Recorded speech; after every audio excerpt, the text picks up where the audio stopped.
안녕하세요. 엄춘수입니다. 15강 베드로 대성당 도움 투어를 했는데요. 그거에 대한 여행 토크 Q&A를 시작하겠습니다.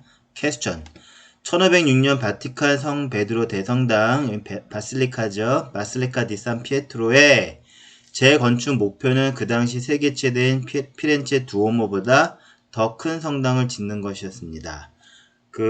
이전에 올드 바실리카라고 해서 성 베드로 대성당이 그쵸?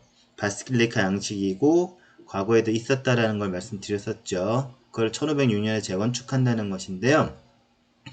1590년 교황 식스토 5세 그쵸? 식스토 5세는 도움을 완성했다랬죠. 그쵸? 자, 교황 식스토 5세 때 도움을 완성해서 장원 미사를 드리고 불꽃놀이를 했다고 말씀드렸었죠. 자, 1590년대 완공이 된 베드로 대성당 도움의 직경은 42m예요. 근데 원래 목표가 세계 최대, 그 당시 세계 최대였던 피렌체 두오모보다 큰 걸 짓는 것인데 1436년 브루넬레스키가 건축한 피렌체 두오모의 직경 45.5이에요. 도움이 오히려 직경이 더 작죠. 근데 어떻게 세계 최대라는 것이냐? 그거에 대한 퀘스천입니다.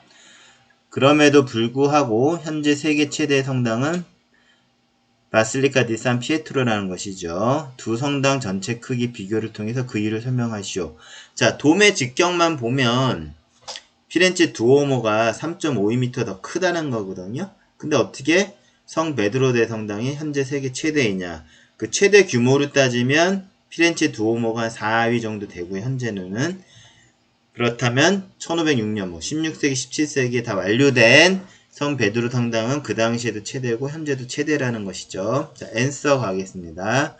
두 성당의 크기를 표로 만들어 비교하면 베드로 대성당과 피렌체 두오모인데요. 전체 길이 그러니까 말씀드렸듯이 이렇게 라틴 십자가 그릭 십자가는 이렇게 스위스 국기같이 적십자 국기같이 딱 그냥 정확하게 원에 지름이 되는 건데 라틴 십자가 길지요. 그래서 전체 길이는 베드로 성당은 220m, 피렌체 두오모는 150.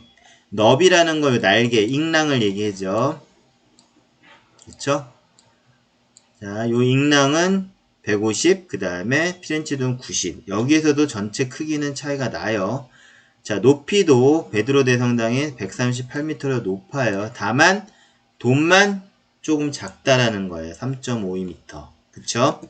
자, 참고로 근데 이 전체 높이가 높아지는데 아까 말씀드렸듯이 베드로 대성당은 보면은 이렇게 드럼을 만들었고요. 그 다음에 여기다가 드럼이 있고 뷰잉 데크가 하나 더 있고요. 그 다음에 기둥을 싸서 여기 창문이 들어가 있잖아요. 그쵸? 이런 모습으로 좀 다시 그려볼게요. 자, 여기 드럼이 있고, 그 다음에 뷰잉 데크가 있고, 기둥을 올려서, 자, 여기가 이렇게 창문이 되어 있었죠. 또 창문이 있고, 기둥을 올리고. 자, 이런 구조로 해서 여기서부터 이제 돔이 올라가고, 계란 모양의, 그 다음에 랜턴도 있지, 왕관 모양의, 여기도 자세히 보면, 다 기둥이 있죠. 그 다음에 돔이 있고 십자가가 있는 자 이런 모습이니까 높이를 높이려면 이렇게도 올릴 수 있어요. 어이했던 그러나 요 돔의 직경은 피렌체 두오모가 3.5m 크다. 그런 사실이죠. 자, 클리어하겠습니다. 자 참고로 베드로 대성당의 돔의 둘레는 190m이고 드럼 높이는 20m. 아까 드럼의 높이도 있는 거죠. 드럼 위에다가 기둥을 놓고 그 돔을 올렸기 때문에 자 이게 20m예요. 그쵸? 그 다음에 랜턴의 높이 또 마지막에 그 채광을 위한 랜턴도 이렇게 전망대라고 보이지만 여기도 기둥이 있고 조그만 왕관이 이렇게 있고 돔이 있고 십자가 요 랜턴의 높이도 19m라는 것이죠. 자 어이했다 이렇게 하면은 높이도 굉장히 높아질 수 있는 거예요. 베드로 대성당이 자 즉 미켈란젤로는 돔의 직경을 더 크게 할 기술이 있죠. 그쵸? 따져보면 100여 년이 훨씬 더 지난 후에 지은 거기 때문에 150년 정도 되나요? 나중에 한번 텍스트 갖고 덧셈 뺄셈 한번 해보세요. 한 155년이 지난 그 이후에 기술이기 때문에 미켈란젤로 충분히 돔을 더 크게 할 수 있는 기술이 있었죠. 그쵸? 그럼에도 불구하고 브루넬레스키보다 더 당연히 150년 정도 이후의 기술은 없었을 리가 없는데 높이를 키우는 방식으로 돔의 크기를 피렌체 돔보다 크게 한 것이에요. 자, 그 이유가 있습니다. 자, 이것은 로마의 건축 이상, 뭐 철학적이라고 할까요? 어떤 자기의 그 개념이 그렇게 되어 있었던 거죠. 로마 고대 건축이 굉장히 이상적이라고 생각했던 미켈란젤로가 판테온보다 더 큰 돔을 건설은 없다라는 게 이유죠. 자, 그럼 판테온은 뭐냐? 우리가 프랑스 파리를 가면 소위 말해서 우리가 뭐 소르본느 대학 하는데 그 소르본느 대학은 라는 명칭은 있지만 실제 그 국가 공식 국립대학이기 때문에 뭐 1대학, 2대학, 3대학, 4대학, 7대학 뭐 그런 식으로 부르는 거예요. 근데 소르본느 대학은 또 거기도 파리에도 판테온이 있어요. 그래서 소르본느 판테온이라고도 하거든요. 근데 제가 지금 말씀드리는 판테온은 로마에 있는 판테온이에요. 자, 요 그림 여기는 이 어떤 블럭을 벽돌을 계속 쌓아가지고 이쪽 벽돌의 두께가 더 두껍다면은 그쵸? 다음 벽돌은 좀 더 작은 그쵸? 그 다음 벽돌은 또 작은 이렇게 지으면 전반적으로 이렇게 돔의 형식이 되겠죠. 여기는 랜턴은 그 당시엔 없었고 그쵸? 오클러스라 해서 눈이죠. 오클러스. 그래서 채광이 되는 이런 구조를 갖고 있었던 돔인데요. 그쵸? 그 판테온을 얘기하는 거예요. 이게 고대 로마에 있었고 요 판테온, 요 로마에 있는 판테온을 얘기하는 거고요. 그 다음에 이렇게 좀 뭐 설계도 같이 보면은 여기 입구가 있을 거고요. 그 다음에 입체니까 9로 보시고요. 직경이 43.2 똑같아요. 왼쪽에서 오른쪽으로 가나 위에서 아래로는 43.2 요 공간 위에다가 돔을 이렇게 쌓았다는 거거든요. 이렇게 완전히 동그란 공이 들어갈 수 있는 굉장히 과학적인 건물이죠. 그쵸? 이 판테온의 질은 43.2보다 나는 크게 할 수 없다. 그래서 42m 고대 로마 건축 이상적으로 생각했기 때문에 더 크진 않았다는 거예요. 자, 그러면 파리의 판테온이 아니라 소르본느 대학에 있는 판테온이 아니라 로마에 있는 판테온은 아그리파 장군, 우리가 그 석고상으로 된 그 로마 시대의 얼굴을 그릴 때 많이 그리는 게 아그리파 장군이죠. 로마의 황제 아우구스티스의 그 황제가 되기 전에 이름은 옥타비아누스의 친구라고도 알렸는데 기원전 20년에 세웠다는 거예요.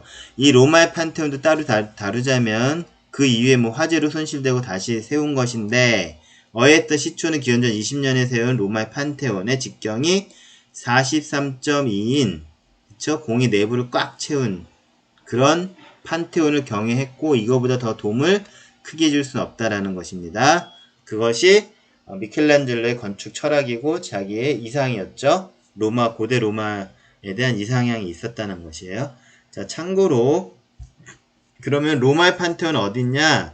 로마 시내에 피아자 델라 로톤타에 있는데 피아자 광장이죠. 그러니까 로톤타 광장인데 이 로톤타는 뭐냐면 원형 건물이에요. 이 로톤다라는 단어도 많이 기억해 주세요. 원형 건물. 피사에 있는 또 그 성당을 가면 이렇게 드럼형으로 된 그런 성당이 있거든요. 그것도 나중에 기회가 되면 설명드리겠지만 이렇게 원형 건물을 로톤다라고 하고 로마의 판테온은 피아자 델라 로톤다에 있다라는 거 말씀드립니다. 중요한 거는 베드로 대성당이 세계 최대 성당이지만 돔의 직경은 피렌체 돔보다 작고 또한 로마 시대 고대 로마에 지었던 판테온보다 작다. 그거는 그 고대 로마의 건축을 이상향으로 생각한 그 미켈란젤로의 경외심 때문에 크게 짓지 않았다라는 거예요. 자, 그 사실은 실제 그 미켈란젤로 사후에 그쵸? 비오 5세 때 그 다음에 그때 이미 밝혀졌어요. 다음 강의에서 그 베드로 성당을 그라운드부터 들어간 투어를 할 건데 돔이 세워진 이 기둥, 무지 두꺼운 기둥이 있죠. 이거 다 4개를 세워요. 이 기둥에다가 돔을 올리려면 분명히, 그쵸? 피렌체 두오모 45.52보다 적다라는 거를 알 수 있었지만, 비오 4세가 얘기했듯이 미켈란젤로가, 그쵸? 세웠던 그 건축 계획안을 절대로 철회하지 말라라는 그런 엄명 때문에 알고 있음에도 부시지 못했다라는 거. 그리고 부술 수도 없어요. 이 거대한 기둥들을 어떻게 또 부시겠습니까? 자, 요걸 만드는 거, 시작부터 결국 이게 만드는데 미켈란젤로가 한 18년을 공헌했다 그랬잖아요.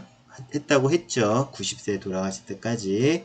자, 그런 그 히스토리가 있고요. 중요한 거는 미켈란젤로의 건축 철학이 담겨 있었던 것이다 라는 것입니다. 그래서 오늘은 베드로 대성당의 돔을 구경하셨고요. 거기다 Q&A에 대한 설명을 드렸습니다. 이것으로써 Q&A 강의를 마치고요. 오늘 수업 끝!